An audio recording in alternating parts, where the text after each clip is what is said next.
ഏട്ടനിപ്പോ അങ്ങോട്ടൊന്നും പോകണ്ട. ഇവിടെ നിന്ന് മാറി നിൽക്കുന്ന ബുദ്ധി.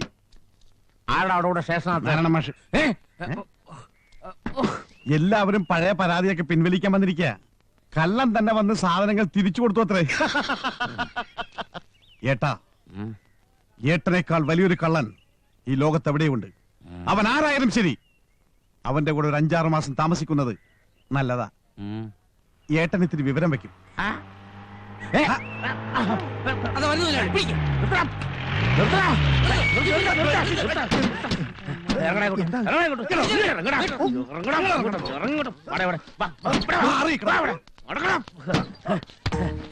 ഒരു ധാവണയും കെട്ടിപ്പിടിച്ച് എന്റെ കുട്ടികളെ കഴുത്തി കയറി പിടിച്ചില്ലേ, അവൾ അകത്തുണ്ട്. തുലാം 16 മുമ്പ് അവളെ ജീവനോടെ കൊണ്ടുവന്ന് ഈ കല്യാണം നടത്തിയാൽ ഇതുവരെ നടന്നതൊക്കെ തുമ്പശ്ശേരിക്കുറിപ്പ് മറക്കും. ഇല്ലേ, ഒന്നും മറക്കാതെ തുമ്പശ്ശേരി നടക്കും.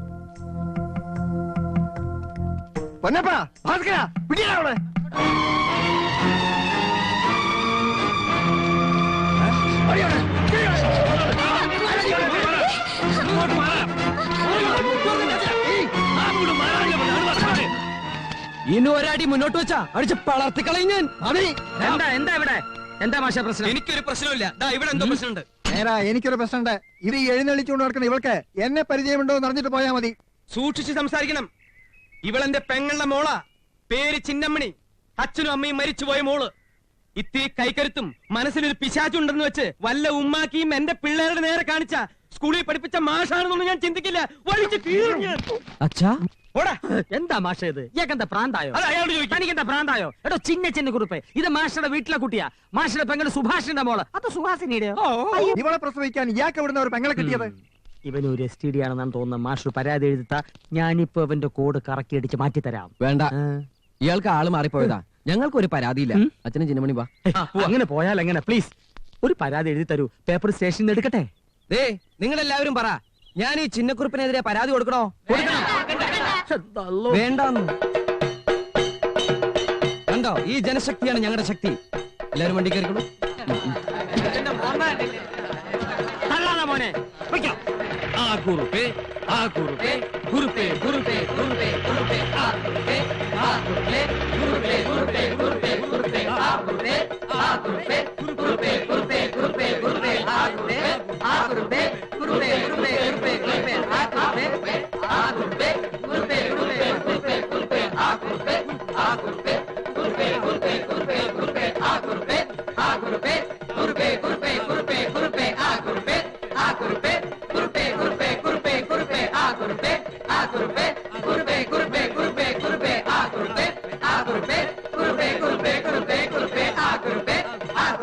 അത് അവള് തന്നെയാണെന്ന് നിങ്ങൾക്ക് ഉറപ്പാണോ? അവളല്ലാതെ അവിടെ പ്രേത മാഷയുടെ പെങ്ങളുടെ മോളാണത്ര ഇപ്പൊ അവള്. അയാൾക്ക് അങ്ങനെ ഒരു പെങ്ങളയില്ലെന്നാ തുമ്പശ്ശേരി പറഞ്ഞത്. പിന്നെ ഇവളെ പ്രസവിക്കാനായിട്ട് ഇപ്പൊ അയാൾക്ക് അവിടെ പെങ്ങളെ കിട്ടിയത്? അവളും അങ്ങനെ പറഞ്ഞല്ലേ ഈ പറയണേ? ഓടിപ്പോകുന്നതും തൂങ്ങി മരിക്കുന്നതും ഒക്കെ പിന്നെയും സഹിക്കാം. എന്നാൽ ഇത് അങ്ങനെയാണോ? സ്വന്തം നാട്ടിലെ വേറൊരു വീട്ടിൽ ഏതോ ഒരു പേരും പറഞ്ഞ അങ്ങനെ കഴിയാം. വീട്ടുകാർക്കും നാട്ടുകാർക്കും ഒക്കെ അറിയാതെ അവളാണെന്ന്. എന്നാൽ അവക്കോ നമ്മളാരാണെന്നിട്ട് അറിയൂല. നല്ല പേടിണ്ടാവും കുട്ടിക്ക്. അതങ്ങട് മാറി കിട്ടിയ അവള് വരി. എന്ത് പേടി അപ്പൊ മാറി കിട്ടണ്ടേ? പൊന്നു പോലല്ലേ ഞാൻ അവളെ നോക്കിയേ. അച്ഛനോ അമ്മയോ അല്ലാത്ത വിഷമം ആ കുട്ടി ഇവിടെ അറിഞ്ഞിട്ടുണ്ടോ? അമ്മ നോക്കിക്കോ, ആൾമാറാട്ടം 1-2 ദിവസം നടത്താം. മരണം വരെ നടത്താൻ പറ്റുമോ? അവൾ ആരാണെന്ന് അവളെ കൊണ്ട് തന്നെ ഞാൻ പറയിക്കും. കുറെ നാട്ടുകാര് ചെണ്ട കൊട്ടിയതുകൊണ്ടോ ജയ് വിളിച്ചതുകൊണ്ടോ ചിന്നക്കുറിപ്പിന് ഒരു പതർച്ചയും വരില്ല. ശക്തി കൂടെയുള്ളൂ, ശക്തി കൂടെയുള്ളൂ.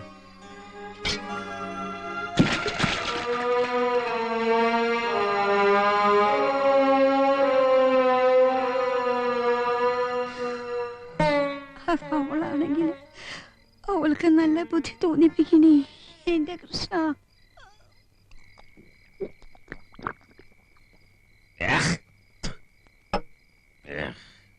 കുടിച്ചത് വയറ്റിലേക്കല്ലേ മുതലാളി പോയത്? പിന്നെ എന്തിനാ തല തടവുന്നത്? എന്റെ തല അവിടെ കാണുന്നില്ലടാ. ആലോചിച്ച് തല തപ്പിക്കൊണ്ടിരിക്കുക. തുലാം 16 ഈ വീട്ടിൽ കയറേണ്ട രുക്മിണി എങ്ങനെയാടാ തുലാം 16 മുമ്പ് നാരായണ മാഷ വീട്ടിൽ പോയി കയറിയത്? ഈ ബംഗ്ലാവിനേക്കാൾ എത്രയോ തങ്കപ്പെട്ട സ്ഥലമല്ലേ മുതലാളി ആ മാഷയുടെ വീട്. അവൾ അവിടെ സുഖമായി കഴിഞ്ഞോട്ടെ. ചന്ദ്രപ്പൻ പെണ്ണ് കെട്ടിയില്ലെന്ന് വെച്ച് ഈ ലോകത്തൊന്നും സംഭവിക്കാൻ പോണില്ല. ഹാ! പെങ്ങള് പറ്റൂന്നല്ലേ ആ കഴിവേറ് മാഷ് പറഞ്ഞത്? അവളെ പറ, മാഷക്ക് എവിടെ നടൊരു പെങ്ങളെ കിട്ടിയത്? അതിപ്പോ പറയാൻ പെണ്ണ് തന്നെ വേണമെന്നില്ല മുതലാളി. അവനവന്റെ മനസ്സുകൊണ്ടും പറയാം. ആഹാ. പിന്നെന്താടോ എനിക്കങ്ങനെ ഒരെണ്ണത്തിനെ പറയാൻ കഴിയാത്തത്? അതിന് പെറാൻ പറ്റിയ നല്ലൊരു മനസ്സ് വേണം. മുതലാളിക്ക് അങ്ങനെ ഒരു സാധനം എന്റെ അറിവിലില്ല. പിന്നെ എങ്ങനെയാ പെറുന്നത്? കയറിച്ചെന്ന് വലിച്ചുവാരി മുറ്റത്തിട്ട് തൂക്കിയെടുത്തോണ്ട് വരാൻ തുമ്പശ്ശേരിക്ക് 5 സെക്കൻഡ് മതി. കാണണോ നിനക്ക്? കാണാനൊന്നുമില്ല. മുതലാളി ഇപ്പൊ അങ്ങോട്ട് ചെന്നാ അവരെല്ലാം കൂടെ മുതലാളിയെ വലിച്ചു വരെ അകത്തേക്കിടും. കൊച്ചമ്മയ്ക്ക് എവിടെയോ കാര്യമായി തീ പിടിച്ചിട്ടുണ്ട്. ഇതിങ്ങനെ വച്ചോണ്ടിരിക്കാതെ വേഗം ഊതിക്കെടുത്തുന്നതാ ബുദ്ധി. ഇല്ലെങ്കിൽ എല്ലാം കൂടെ ഒരു ദിവസം അങ്ങോട്ട് കത്തും. എടോ കാഴ്ചക്കുറിപ്പേ, താൻ എന്തെന്നാണ് അങ്ങനെയും കെട്ടിപ്പിടിച്ച് പരദൂഷണം പറയുന്നത്?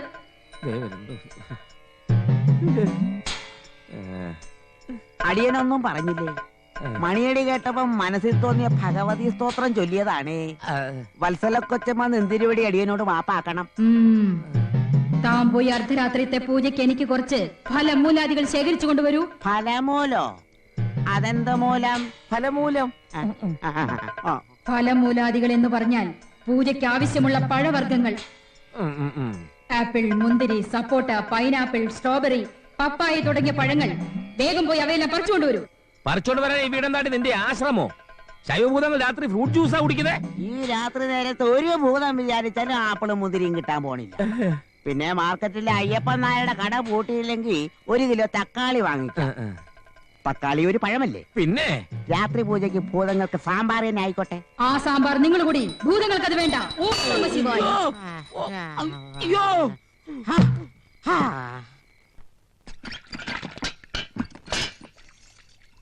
ആരാ?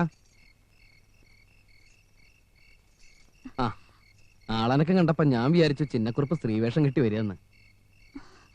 പേടിക്കണ്ട, എന്നെ പോലുള്ള നല്ല മനുഷ്യന്മാര് ഒരു നല്ല കാര്യം ചെയ്താ ജീവൻ പണയം വെച്ച് നാട്ടുകാർ കാവലുണ്ടാവും. അതാണ് ദിനകരൻ. രാധയുടെ ഏട്ടൻ ഇത്ര നല്ല മനുഷ്യനാന്ന് ഞാൻ വിചാരിച്ചില്ല. ആരുടെ ഏട്ടെന്നാ വിളിച്ചത്? രാധയുടെ ഏട്ടൻ. അപ്പോ ഇത്രയൊക്കെ നല്ല കാര്യം ചെയ്തിട്ടും എന്നെ രാധയുടെ ഏട്ടനായിട്ടാ കാണുന്നത്? മതി, സന്തോഷായി. സ്ത്രീവേഷായാലും പുരുഷവേഷായാലും മനുഷ്യന്മാരുടെ കാര്യമൊക്കെ ഇത്രേ ഉള്ളൂ. കാര്യം കാണുന്നവരെ കണ്ണീരും കഴുത്തിലൊരു കയറും. കാര്യം കണ്ടു കഴിഞ്ഞാ പിന്നെ രാധയുടെ ഏട്ടൻ അല്ലെ മാഷ്ടെ മോൻ. വേണ്ട വേണ്ട, ഒന്നും പറയണ്ട. വിട്ടോളൂ വിട്ടോളൂ വിട്ടോളൂ. ആ അർത്ഥത്തിലല്ല ഞാൻ പറയുന്നത്, കേട്ടൂടെ? വിട്ടോളൂ, എല്ലാം വിട്ടോളൂ. രാധയുടെ ഏട്ടൻ, രാധയുടെ ഏട്ടൻ.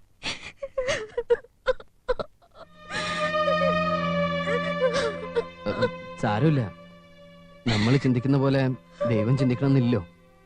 പിന്നെ ഒരു നിവൃത്തിയുള്ളൂ. ദൈവം കാണിച്ചിരുന്ന വഴി ഏതാണാവോ ആ വഴിയിൽ അങ്ങോട്ട് പോവുക.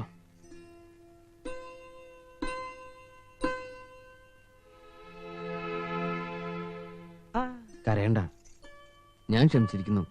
എന്നെ രാധയുടെ മാത്രം ഏട്ടനാക്കിയത് ഞാൻ ക്ഷമിച്ചിരിക്കുന്നു. ചിന്നമണിക്ക് അറിയോ, ശരിക്കും പറഞ്ഞാ ഞാൻ രാധയുടെ മാത്രം ഏട്ടനല്ല. ഏട്ടെന്ന് മാത്രമല്ല, ഞാനൊരു മനുഷ്യനേ അല്ല. ഞാനൊരു ദേവനാ, ദിനകരദേവൻ. ദിനകരൻ എന്ന് പറഞ്ഞ സൂര്യൻ, സൂര്യൻ എന്ന് പറഞ്ഞ ചൂടൻ. ഞാനൊരു വലിയ ചൂടനാ. എന്റെ അച്ഛൻ എന്നെക്കാളും വലിയ ചൂടനാണ്. ദേവന്മാർക്ക് ചിറകുണ്ടാവുന്ന മുത്തശ്ശി പറഞ്ഞിട്ടുണ്ട്. ഉണ്ടല്ലോ, എനിക്കും ചിറകുണ്ടല്ലോ. ദാ തൊട്ട് നോക്ക്.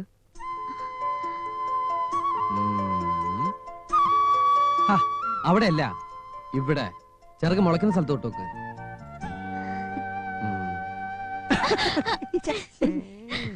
ഇല്ലേ, ചിറകില്ലേ? ഉണ്ട്, വെൽവെറ്റ് പോലെ നല്ലൊരു ചിറകുണ്ട്. ശരിയാ, എന്റെ ചിറകും എന്റെ മനസ്സും മനസ്സിനകത്ത് സ്വപ്നങ്ങളും ഒക്കെ വെൽവെറ്റ് പോലെയാ. രുക്മിണി ഏതാദ്യം പറയണേ? രുക്മിണിയല്ല, ചിന്നമണി. ചിന്നമണി, എന്റെ മാത്രം ചിന്നമണി.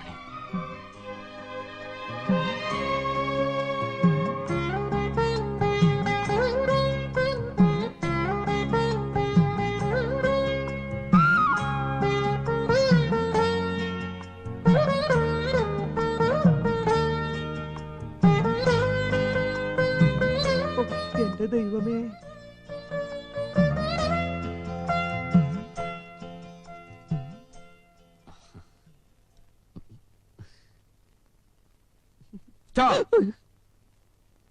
അഴിക്ക് ഏ നിന്റെ ഷർട്ടൊന്നും അഴിക്ക്. ഈ ഷർട്ട് എന്തിനാ അഴിക്കുന്നേ? അച്ഛനത് പാകാവൂല. അഴിക്കടാ നിന്റെ ചിറകും പൂടിയൊക്കെ ഞാനും ഒന്ന് കാണട്ടെ. അപ്പൊ എല്ലാം കേട്ടു അല്ലേ? ഒരു കാര്യം ഞാൻ പറഞ്ഞേക്കാം, രക്ഷിക്കുന്നതും സംരക്ഷിക്കുന്നതും ഒക്കെ കൊള്ളാം. മനസ്സിലൊരു കിളിക്കൂടും കെട്ടി അവളെ പിടിച്ച് അതിന്റെ കൊമ്പത്തൊന്നും ഇരുത്തണ്ട. അവളെ നിന്റെ ഒരു പെങ്ങളെ പോലെ മാത്രം കണ്ടാ മതി. ഇപ്പൊ തന്നെ ആവശ്യത്തിന് ഒരു പെങ്ങൾ എനിക്കുണ്ട്. ഒന്നിൽ കൂടുതൽ പെങ്ങന്മാരെ സഹിക്കാനുള്ള മാനസികാവസ്ഥ തൽക്കാലം എനിക്കില്ല. അതെന്താ ഇല്ലാത്ത? ഇല്ല, അത്ര തന്നെ. അവളെ പിന്നെ തിരിച്ചു കൊടുക്കാതെ നമ്മളോട് വെച്ചോണ്ടിരിക്കാൻ പോവാ. തിരിച്ചു കൊടുക്കാൻ ചിന്നക്കുറുപ്പിന്റെ അവിടെ നിന്ന് അവളെ പലിശക്കെടുത്തൊന്നുമല്ലോ. അവളെ തിരിച്ചു കൊടുക്കുന്ന പ്രശ്നമേ ഇല്ല. ആരെങ്കിലും എടുക്കാമെന്നാ കൊല്ലി ഞാൻ. അച്ഛൻ പറഞ്ഞതുപോലെ മനസ്സിനകത്തൊരു കിളിക്കൂടി ഞാൻ വച്ചുപോയി. ഇനി ആ കിളിക്കൂട് കാത്തുരക്ഷിക്കേണ്ട ചുമതല ഞാൻ അച്ഛന് തന്നിരിക്കുന്നു. എനിക്ക് അച്ഛൻ അത്ര വിശ്വാസമാ. അത് ഞാൻ ഏറ്റു. അച്ഛാ,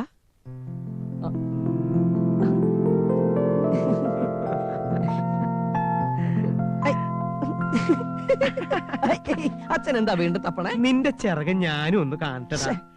എന്റെ സമ്മതം കിട്ടാതെ നീയെങ്ങാനും പറന്നുപോയാ ഞാനും എന്റെ 2 പെൺമക്കളും ഒറ്റയ്ക്കാവേ. പോ അച്ഛാ.